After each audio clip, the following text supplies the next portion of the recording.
May ngadlaw mga bata, karon magtuon na usab kita sa atong asignatura nga mathematics o matematika sa grade 1 sa atong module 5 lesson 2. Sige mga bata, ato nang sugdan ang atong mga pagtuon. Atong tun-an karon ang paghingalan sa place value o value of 1 digits. Unsa daw ang bot? Pasabot niya na. Atong nganlan ang mga place value sa mga numero ug ang balor sa matag digit o sa matag numero sa usa ka sa gihatag nga numero. Sige, ato nang sugdan. Karon atong sulayan. Sulayan nato ang paghingalan sa mga numero nga gihatag base sa balor sa matag digit. Kung kinitag na pulo o tinag usa. Okay, unang numero 28. Sa 28 adunay duha ka napulo ug 8 ka tinag usa. Unsa man ang katumbas sa duha ka napulo?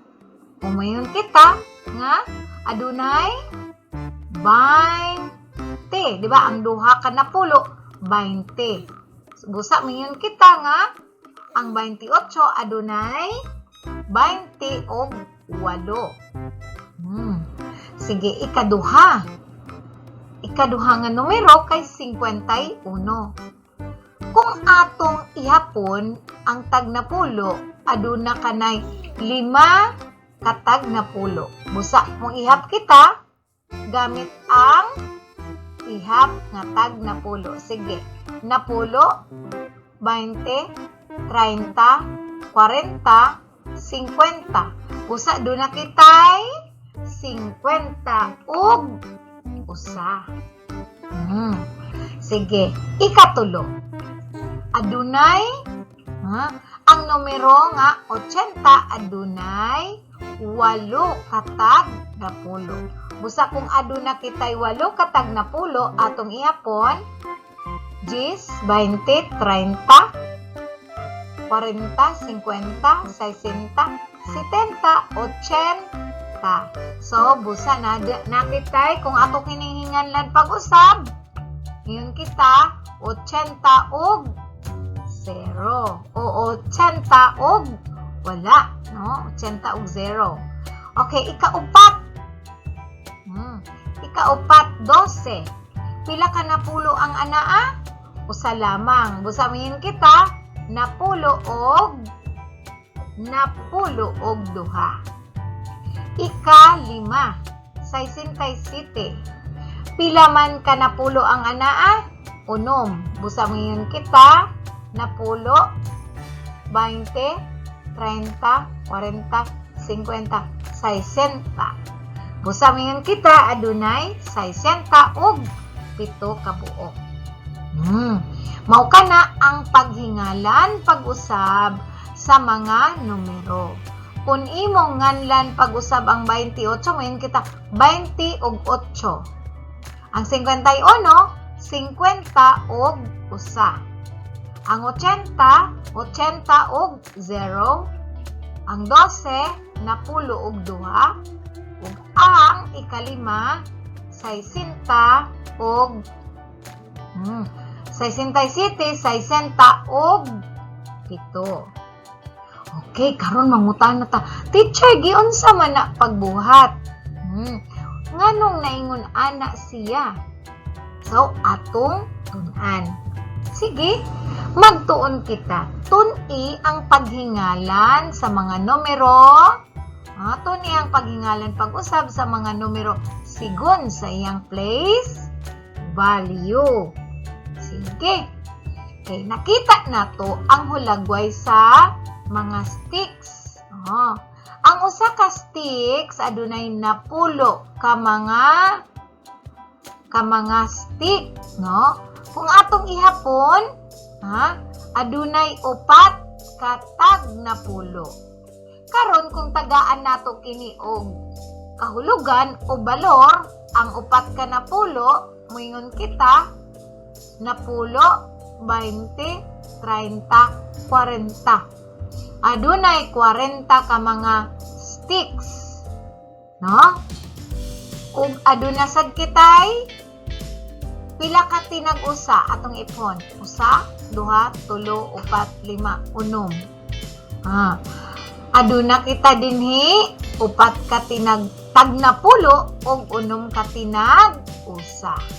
Karon mangutana, pila ka buok ang tag na pulo? Upat ka tag na pulo. Pila ka buok ang tinag-usa? Unom ka tinag-usa. Karon busa moingon kita nga kung adunay upat ka na pulo ug unom ka tinag-usa, ang numero nga atong mahimo kay 46. Ang upat ka tag na pulo, ang tumbas niini sa ang tumbas niini mao ang numero nga 40. Giun sa nimo pagkuha ang tumbas sa upat ka na pulo, pinaagi sa pag-ihap nga tag na pulo. Natun-an na nato ang pag-ihap sa tag na pulo, makahimo kining pag-ihap nga mas dali. Di ba? Ang pundok sa tag na pulo. Musamayin kita, kung upat ka na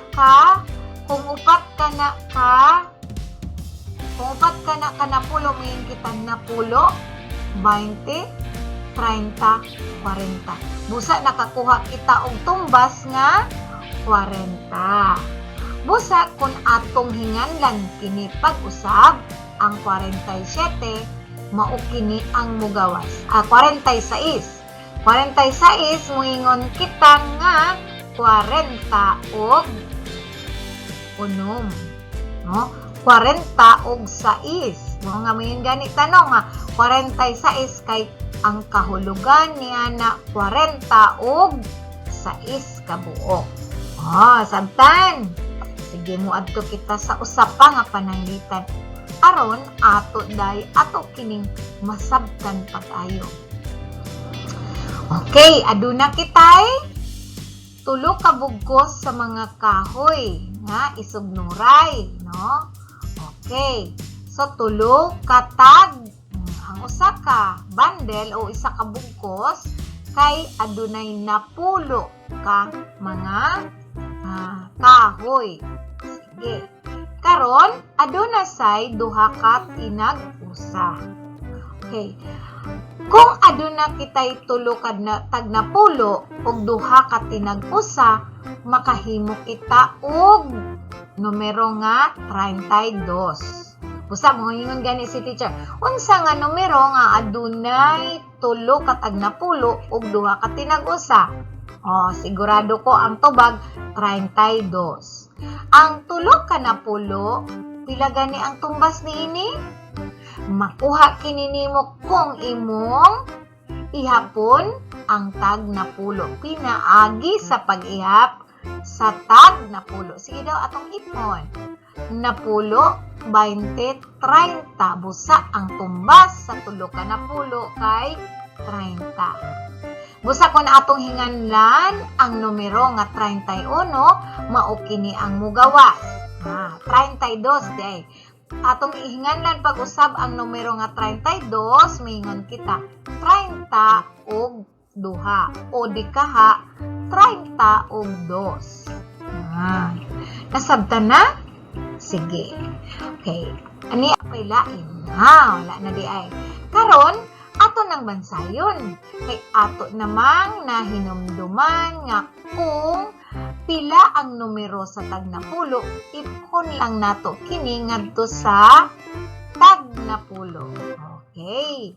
So dinhi unsa gani kadtong numero nga adunay place value nga napulo? Tama, unom. Busa mihin kita adunay unom ka tag na pulo. So, mingon dahin kita na pulo. Mingon dahin kita. Anak ha? So, unom ka na pulo.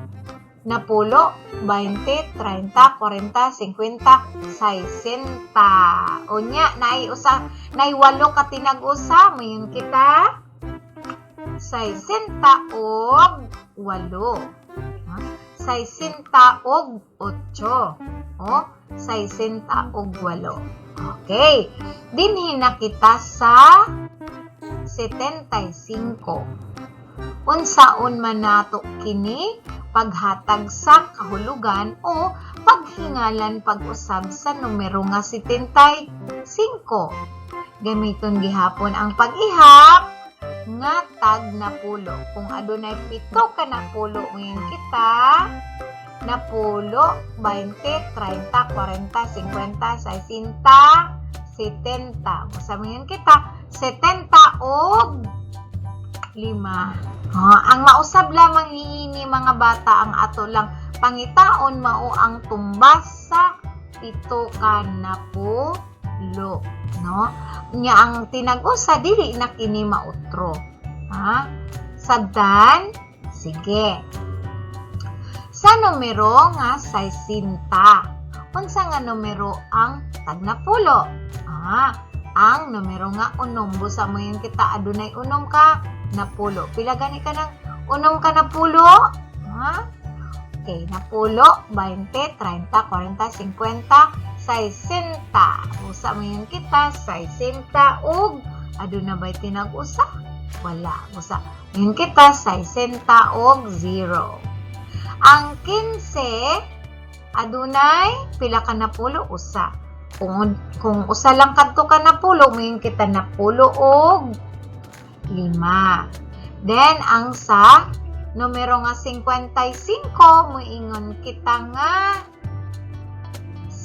ang 5 ka napulo, ngayon kita napulo, 20, 30, 40, 50 og 5. Yung mga bata nasabtan nato karon nga ang matag numero pwede nato hinganlan pag-usab. Kabalo na ko teacher unsaon paghingalan sa 55? Ay napulo lang man na teacher og 5. Ngano man kay gibase nato sa numero sa tag napulo og tinag-usa. Sige, karon ato ng bansayon pinaagi sa pag-ihap sa mga butang sa sulod sa wigo. Isulat sa badlis ang sumada ug hinganli kini pag-usap. Pila man ang katumbas sa mga butang nga anna sa hulagway. Okay, aduna kitay pundok sa napulo. Sayon lang ang pag-ihap niini pinagi sa pag-ingon.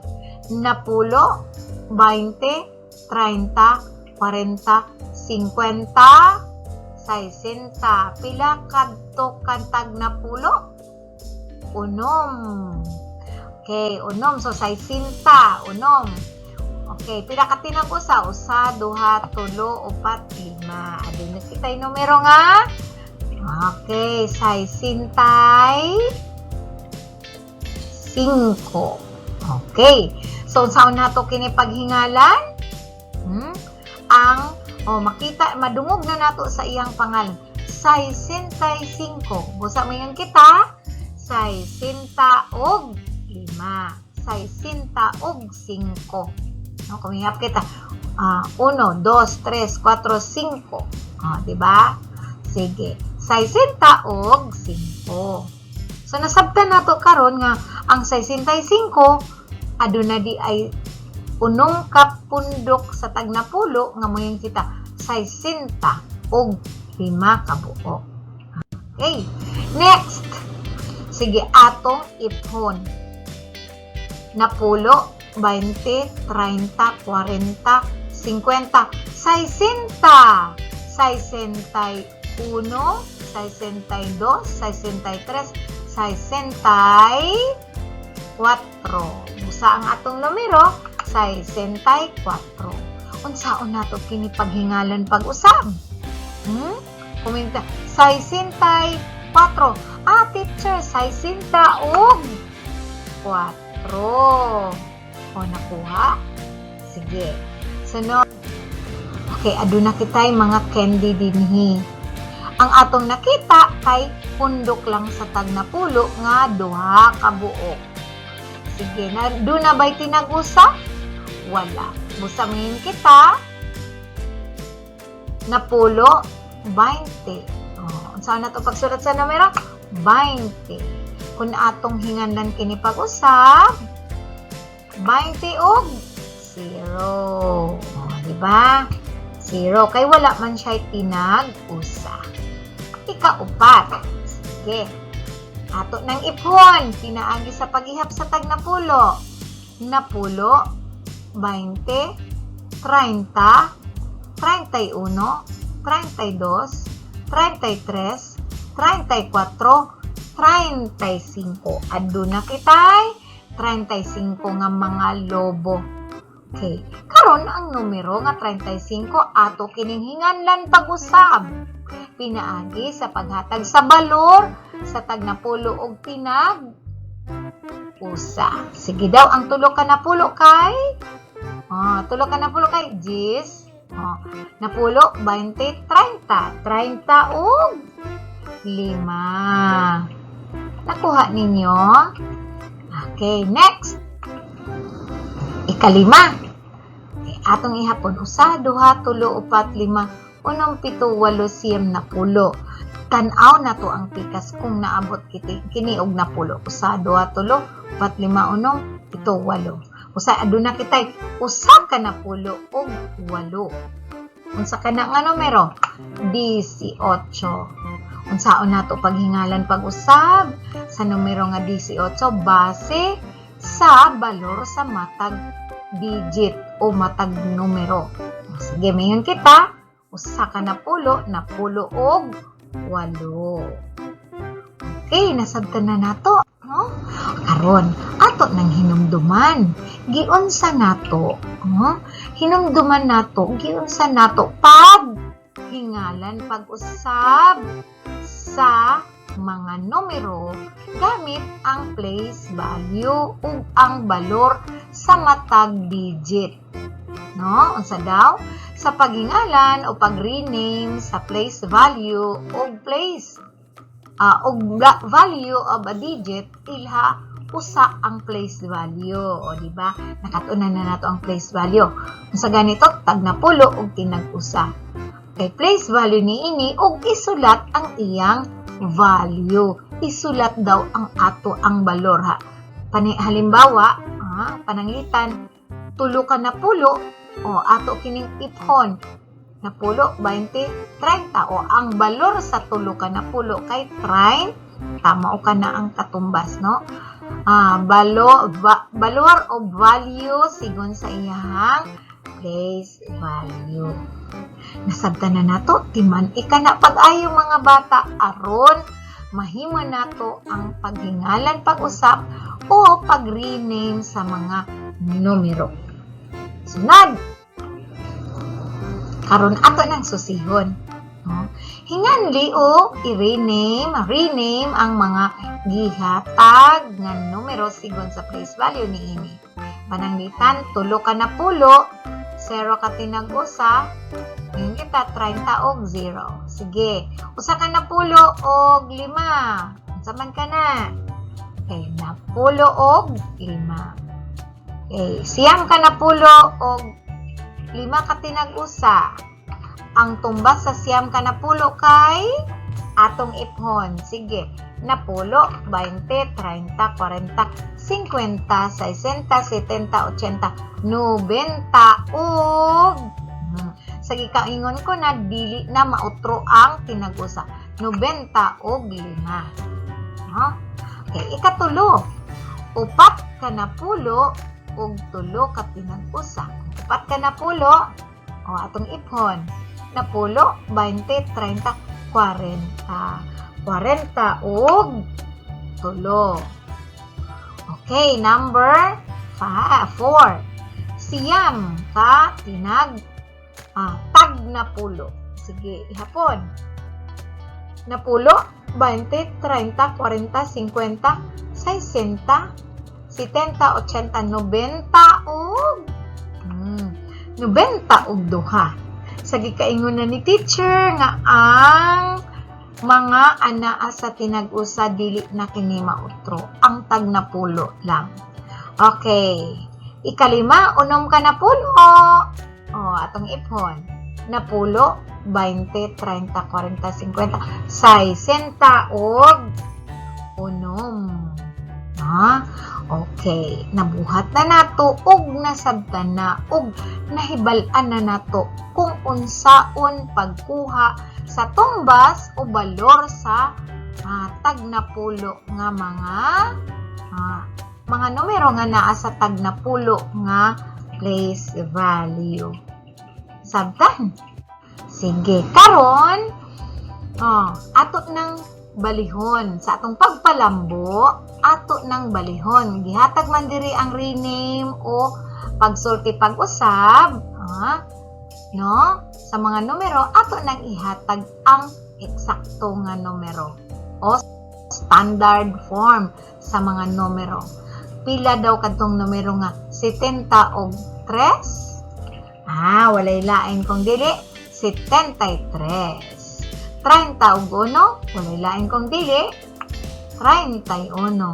Napulo og usa, walay lain kong dili 11. 90 og 5, 90 og 5, ngayon kita 95. 20 og 7, ngayon kita ang numero kay 27. Sige daw, mangutan ako, unsa nga numero ang 30 og 4? Walay lain. Okay, sa makatubag. Sakto. 34. Unsa nga numero ang 50 og siyam? Kabalo na. 59. So, ingon na anak lang mga bata. No, dali lang kaayo.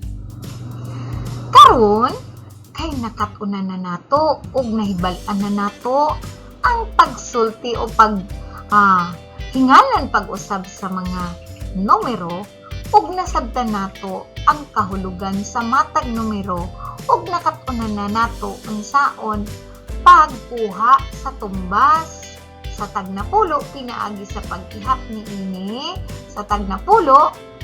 Karon atong pamalandungan kining atong na katunan. Mga bata, ang inyong nakatunan karon maggamit kini ninyo sa sunod ninyo nga mga leksyon.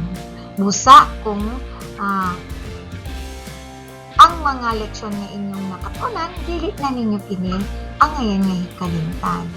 Busa, daghang salamat sa pagkatun sa atong leksyon karon. Hinaot nga makahatag kini og dugang pagtulunan nga maggamit nimo sa inadlaw-adlaw nga gimbuhaton. Hangtod sa sunod nato nga mga pagtulunan. Bye-bye!